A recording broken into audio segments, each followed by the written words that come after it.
La manera como los mexicanos nos acercamos a la historia está desprovista de pasión. Es excesivamente repleta de educación básica, estampitas, conmemoraciones, estatuas, números y no, el sabor de la historia no lo puedes pescar. No te puedes crear identidad entre el pasado y el presente. La idea era tomar un área de la historia de México un poco explorado o mal explorado y ahí contar historias. Entonces estuvimos dándole vueltas con altavoz cuál sería esta primera tanda de programas sobre pasión por la historia. En lugar de uno aquí y uno aquí, tomar una época. Y decidí que la época que está peor contada en la historia de México es la que, ¿qué pasa después de que termina la etapa armada de la Revolución? Y de ahí hasta la llegada de Cárdenas, digamos, ¿no? ¿Qué ocurre? Básicamente lo que estás diciendo es qué pasa en los años 20. Entre luchas sindicales, azonadas militares, revoluciones fallidas, revoluciones de origen cristiano, asesinatos políticos, el cuadro a ser contado a lo largo de 13 semanas es los años 20, las otras revoluciones. En los años 20, Revoluciones populares, golpes militares, y les dice a los soldados que están abajo, estoy en huelga, soy Paco Ignacio Taibo. Pasión por la historia, las otras revoluciones. Bienvenidas y bienvenidos una vez más a este espacio llamado Pasión por la Historia, las otras revoluciones, donde nos dedicamos a platicar sobre esas otras revoluciones que no nos contaron en la escuela. Y pues hoy vamos a hablar de un personaje del cual yo no hubiera escuchado nunca si no hubiera sido a través de un gran poema. Y tenemos un invitado, Paco, pero cuéntanos, ¿quién está aquí? ¿De qué va el tema de hoy? Vamos a hablar de Primo Tapia.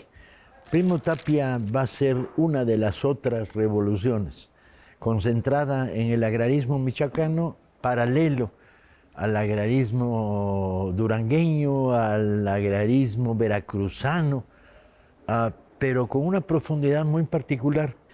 Va a estar imbricada con la revolución de la Huertista, porque Primo sería una de las víctimas indirectas de la revolución de la Huertista. Pero eso hablaremos después. Óscar. Es un libro, la verdad, tan bueno que supera mis propias capacidades, ¿no? O sea, no fue mi mérito, fue mérito de la historia de Primo Tapia, que es tan maravillosa que produjo un libro mucho mejor de lo que soy yo como escritor. Era un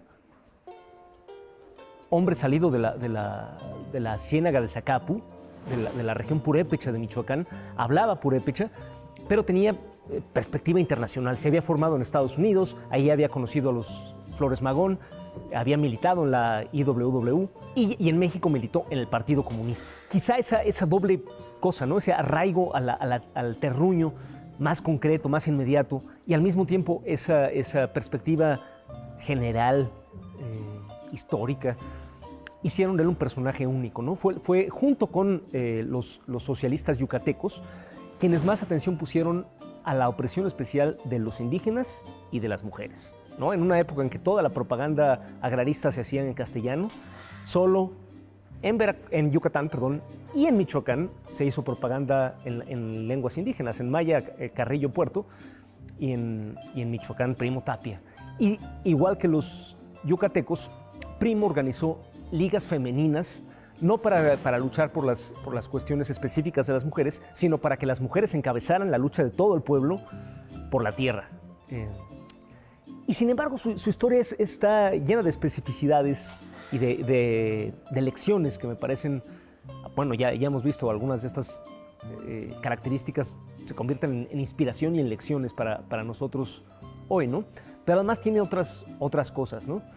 El hecho de que Primo se enfrentara a Calles, al gobierno de Calles, después de la rebelión de la Huertista, un gobierno que el Partido Comunista, su partido, había apoyado apenas en 1924, pues está lleno de paradojas y de contradicciones y de... Caramba, ¿no? ¿Debieron haberlo apoyado o no? El asesino terriblemente, o sea, directo, el quien ordenó directamente el asesinato de Primo Tapia, había sido el presidente que fue apoyado acríticamente por el Partido Comunista en 1924, ¿no? Después entraría la crítica tardíamente, pero no.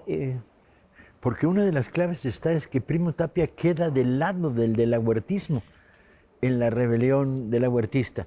Pero no, Primo Tapia queda del lado de los campesinos y del movimiento.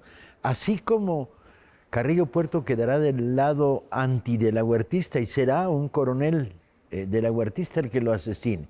Así como los delahuertistas van a asesinar a Juan Escudero en Acapulco, aquí la rebelión delahuertista lo que mostraba, y cuando hablemos de ella o cuando hemos hablado de ella, te queda claro que está más allá de los principios políticos y que básicamente depende de la región quién protege a los latifundistas y de qué lado está de los latifundistas para ver de qué lado quedan los movimientos sociales. En el caso de Primo Tapia, toman las armas los agraristas de Michoacán. Cuéntanos un poco cómo muere Primo, etcétera, ¿no? Sí, bueno, la rebelión delahuertista en el occidente del país no era tan claro que eran reaccionarios. Creo que en el fondo eran reaccionarios a nivel global, ¿no? Estaba muy desorganizada, ¿no? O sea, era principista. No había proyecto, había generales sí. alzados. Sí. Y Estrada, que sería el que dominaba Enrique Estrada, que dominaba Jalisco, pues tenía fama de proagrarista, lo llamaron el bolchevique durante una época de su vida. Diegues, el magonista, el ex magonista, fue delahuertista y murieron ahí, ¿no? En esa zona. En esa zona, que eran gente muy diferente de los de Yucatán que mataron a Carrillo. A O de Carrillo. los veracruzanos que pasaron la revolución delahuertista asesinando a las comunidades campesinas. o los acapulqueños que mataron a pero Escudero. en este marco, ¿no? de la rebelión delahuertista, ¿qué está haciendo Primo Tapia? ¿Dónde están? ¿Qué es lo que se está moviendo? Era miembro del Partido Comunista, pero el Partido Comunista era, ese sí, francamente desorganizado en ese punto. José Allen, que había sido secretario general, era para entonces tesorero y había ocultado, bueno, sucede que José Allen, lo más probable es que fuera agente del FBI estadounidense, pero además había ocultado la bancarrota financiera del partido. Además, el partido mismo no se había puesto de acuerdo sobre cómo enfrentar la polarización delahuertista, sino hasta que esta ya era un hecho militar, ¿no? Manuel Díaz Ramírez quería apoyar a los delahuertistas, mientras que Diego Rivera y Bertrand Wolff querían apoyar al gobierno. Entonces no se pusieron de acuerdo.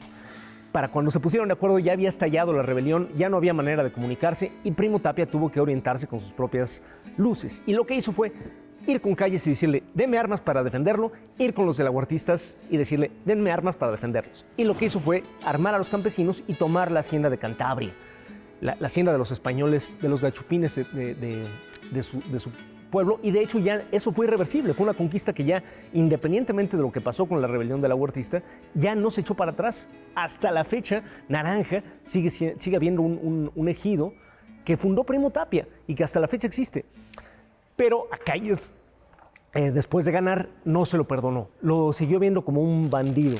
Y en 1926, la rebelión delahuertista ocurre en el año nuevo de 1923 a 24, Calles gana la presidencia en 1924 con el apoyo del Partido Comunista y llegando a la presidencia intenta matar a Primo, manda matar a Primo más de una vez y por distintas maneras Primo se va salvando hasta que en 1926 finalmente lo matan y está documentado, y claro, ya en su época fue documentado que fue una orden directa del presidente Calles, que llega a un destacamento del ejército a por él, a Naranja.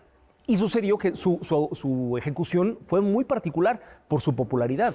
La gente, y especialmente las mujeres de Naranja, se congregaron para impedir que se lo llevaran y parte de la tropa que lo llevaba tuvo que quedarse a contenerlas. Y así lo fueron llevando de pueblo en pueblo, cada vez más sierra adentro, hasta que finalmente ya en los caminos de la sierra, unos pocos soldados lo destrozaron a machetazos, ¿no? No lo fusilaron, sino que lo mataron terriblemente, haciendo palpable la venganza, yo diría que de clase, del gobierno de Calles, que es una venganza más implacable que la venganza personal, que ya es decir, el odio de clase contra este campesino que no conocía su lugar, contra este indio purépecha que se les había salido del Huacal, y se convirtió en un mártir del Partido Comunista. Es sorprendente. A lo largo de estos programas que hemos estado contando la historia de las otras revoluciones, aparecen nombres muy significativos. Aparece Carrillo Puerto, aparece Juan Escudero, aparece Herón Proal, aparece Primo Tapia. Yo les pregunto a los que están siguiendo esta versión, bien sea radiofónica, bien sea televisiva, ¿habían oído hablar de ellos? ¿O la historia de México los eliminó? Desaparecieron de la historia de México. Entonces, bueno, este sería el sentido. Para cerrar este programa sobre Primo Tapia, te voy a pedir que leas el romance que escribiste. Sí, Pi. Y nada más yo añadiría a esa lista de nombres Elvia Carrillo Puerto y la Cuca García. La Cuca García es lo que Elvia Carrillo Puerto es en Yucatán, la Cuca García es en Michoacán. El vínculo entre la lucha de las mujeres, específica de las mujeres, que no se da aislada de la lucha del pueblo por la tierra o por lo que esté luchando, sino y la Cuca García, la maestra, cumplió esa función en Michoacán. Y escribí este romance que fue lo que detonó que Paco me pidiera que escribiera el resto del libro. Naranja es un nombre dulce para un poblado pequeño. Naranja el sol y la tela de las banderas al viento, cuando empieza a desteñirlas un sol naranja y ajeno. Ayer bajé por Naranja, Tiríndaro y Terejero, y llegué hasta Chirimoyo por el rumbo de Cueneo. Bajé hasta la Tierra Negra como baja el aguacero, como bajó Primo Tapia de la cruz al cementerio. Ayer una gota de agua fue a posarse en mi sombrero y brilló como un diamante para secarse al momento. Y hoy vi otra gota caer con otras gotas del cielo y hacer carcajearse al campo que ayer estaba tan serio. Carcajadas de naranja en los campos de Cueneo, que con picor de cilantro rejuvenecen los cerros. Ayer vi a 10 en la celda, hecha para un solo preso, con el miedo en cada cual y cada cual con su miedo. Pero hoy, compartiendo el rancho, los vi triunfar de su encierro, cantándose unos a otras tonadas de jornaleros. Ayer pasé por Zacapu y vi a una mujer tejiendo en su telar de cintura hilos azules y negros. Y vi a una mujer quebrarse para cumplir con su adeudo en los surcos del tejido como hilo frágil y tierno. Y después vi a 100 mujeres plantarle cara al invierno, tejiéndose unas a otras como el rebozo más recio. Ayer vi a una pobre abeja en el hocico de un perro. Y hoy vi al perro en un enjambre que se lo tragaba entero. Ayer bajé por Naranja, Tiríndaro y Terejero, donde se murió una abeja y reencarnó en regimiento. Solo el solemne abejorro vuelve a su discurso eterno y halla en la oquedad del guaje sitio de hacerse pendejo. Cuando el primer campesino se enfrentó a su encomendero, hizo desplegar las alas al sopilote del miedo. Y el miedo dejó el jacal y el campo de laboreo, y entró en la comisaría y en las trojes de los dueños.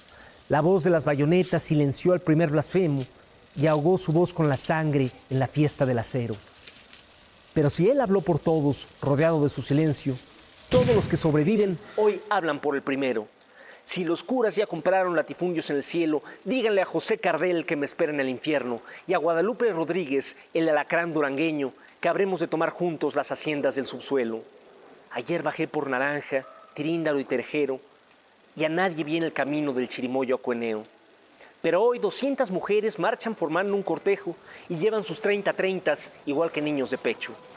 Ya florece el cempasúchil en el panteón de Cueneo, convidando a su banquete generaciones de muertos.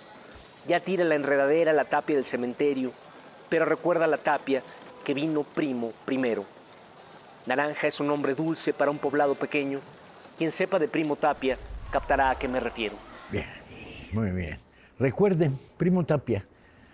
ilustrado por Rapé. Y si pueden conseguirlo. Esto, el libro de Friedrich, que son las dos únicas pruebas que tenemos bibliográficas de la existencia de Primo Tapia. Yo iba a preguntar eso, porque, o sea, ¿de dónde se saca información de un personaje como Tapia? ¿Dónde hay que rascarle? ¿Quién logró ponerle atención? ¿Quién es el libro de Friedrich? Que es importante, es la primera historia que se hace sobre Primo Tapia, un libro que está descatalogado, y el problema es que los accesos a los archivos y las referencias indirectas te dan información abundante. Está colocado en medio de una época en la que hay mucha información. Hay historia local, pero que hay que de alguna manera proyectar y poner en su contexto nacional. ¿no? En Naranja hay mucha historia, en Michoacán hay mucha historia, pero hay que ponerla en su contexto nacional, hay que ver qué significó en el contexto de la rebelión de la Huertista, en el contexto de la política del Partido Comunista, incluso en el contexto internacional, cómo un formado en el anarquismo del IWW se volvió miembro del Partido Comunista, qué significaba eso en 1920, etcétera. Es que es curioso cómo terminan quedando como en las laterales de la historia un montón de personajes, ¿no? Sobre todo de esta época en donde la historia se volvió tan tiesa, tan específica, Porque marcada en una línea del tiempo que te explica la SEP. en la lógica de los historiadores tradicionales, lo que tienes es la silla presidencial y lo único que te interesa es quiénes van variando y mides el tiempo en tiempos presidenciales. Y la historia subterránea, lo que tú llamaste los callejones o las periferias, es la historia social. ¿Cómo la relacionas? Bueno, esto es lo que intentamos con este programa en 16 secciones o algo por el estilo, de darle luz a las otras revoluciones y los años 20. La historia del poder se construye casi sola, ¿no? Porque los periodistas andan siguiendo, los lambiscones y los periodistas andan siguiendo a los presidentes día a día, registran lo que hacen cada minuto. En cambio, la historia de abajo, la historia de los oprimidos, de los explotados, yo creo que tenemos que construirla activamente, conscientemente, apropiárnosla. Existe, nomás hay que sacarla a la luz, trabajarla, ¿no? Exige un trabajo especial, pero hay que hacerlo. ¿Sigue existiendo Primo Tapia en Naranja? Sí, claro. Sí, que sí. Te diste una vuelta por allá, Sí, ¿no? presentamos este libro en Naranja y otros lugares de Michoacán. Por ejemplo, el secretario general de la sección de Michoacán de la CENTE es de Zacapu. Entonces, su abuela, según me contó él mismo, su abuela fue de la Liga Femenina de Primo Tapia. Es una historia muy bonita, ¿no? Esa continuidad. Una última. ¿Y esas redes de organización femenina se mantuvieron, desaparecieron, continuaron? Desaparecieron, se mantuvieron en términos de propaganda y van a consolidarse con la aparición del voto femenino. Pero Elvia sigue viva y Cuca García y las feministas de la extrema izquierda van a estar actuando toda la época de los años 30. Pero el cardenismo es clave en ese periodo, ¿no? En Michoacán, la Cuca era muy cercana a Cárdenas y aún así se le enfrentó en el tema del voto femenino. Porque Cárdenas decidió, no, dar el voto femenino en esta etapa es dar un voto que desde la iglesia va a irse hacia la derecha. Y era su amiga, la Cuca, ¿no? Del general Lázaro, y aún así se le enfrentó en ese tema y solo hasta los 50, como se sabe, se consiguió el voto femenino. O sea que notablemente, tanto los socialistas yucatecos como los agraristas michoacanos se adelantaron en 30 años a la política oficial mexicana en el tema de la igualdad. Y digo por decir los y las, ¿no? Y hay otras pruebas. Las sindicalistas rojos del Valle de México en el Palacio de Hierro, los sindicalistas radicales de Jalisco están ya proponiendo el voto femenino. Es bien curioso que, digamos, al menos en el tiempo que yo llevo vivo, la Ciudad de México, digamos, es lo que lleva la bandera del progresismo, por así decirlo, pero mientras más tenemos este tipo de conversaciones, digamos que las ideas progresistas están en el interior de la República. Eso o no sé cómo lo vean ustedes desde una perspectiva más histórica. No, la centralidad es un fenómeno falso. Bueno, parece que el Ciudad de México está en el centro y no necesariamente. A lo largo de los 20 el centro va a cambiar de eje. El centro va a estar en las rebeliones regionales, casi todas, o con sustento regional. El centro va a estar en los grandes movimientos sociales, Veracruz, Yucatán, Acapulco, etcétera, etcétera. Pero es un centro que lo percibes, no es real. Desde Palacio Calles miraba hacia otro lado. También fue en los 50 cuando la Ciudad de México se volvió el monstruo que es, bueno, ni siquiera pues, pero se empezó a aproximar al monstruo que es ahora, ¿no? O sea, la gran industrialización de México, la gran urbanización de México ocurrió después, en los años 50, creando condiciones totalmente excepcionales en el área conurbada, ¿no? O sea, si contamos por Ciudad de México, Ecatepec, Texcoco, en fin, el área más o menos conurbada, a grandes rasgos del centro del país, pues ahí la nueva clase obrera tomó un papel muy relevante, pero no había sido el caso en los años 20, donde la Ciudad de México fue uno de tantos escenarios y no el principal de la lucha progresista del país. Qué interesante. Te lleva a unos debates muy raros esto. Te lleva a decir en qué momento el centro del país está en la Ciudad de México. Pues en una combinación, la combinación del movimiento urbano popular, el auge sindical de los años 70, con el Stern y el vallejismo, etcétera, etcétera, y el movimiento estudiantil de 68. La ciudad progresista nace de esta conjunción en los años 68-70. Pero le gana a Juchitán, por ejemplo, en progresismo, Le gana a dudosamente. Juchitán, sí. Le gana a Guerrero. En no cantidad, sabemos, ¿no? En cantidad. por lo menos. Le gana por... Sí. Por cantidad y porque hay una concentración de poder inmensa. político y económico, con lo cual toma y- otra Y dimensiones geográficas, los millones de habitantes. cantidad de personas. Primo Tapia, no lo olviden. Esto fue Pasión por la Historia, las otras revoluciones con Óscar de Pablo, un esfuerzo entre Altavoz Radio y el Fondo de Cultura Económica. Nos vemos la próxima.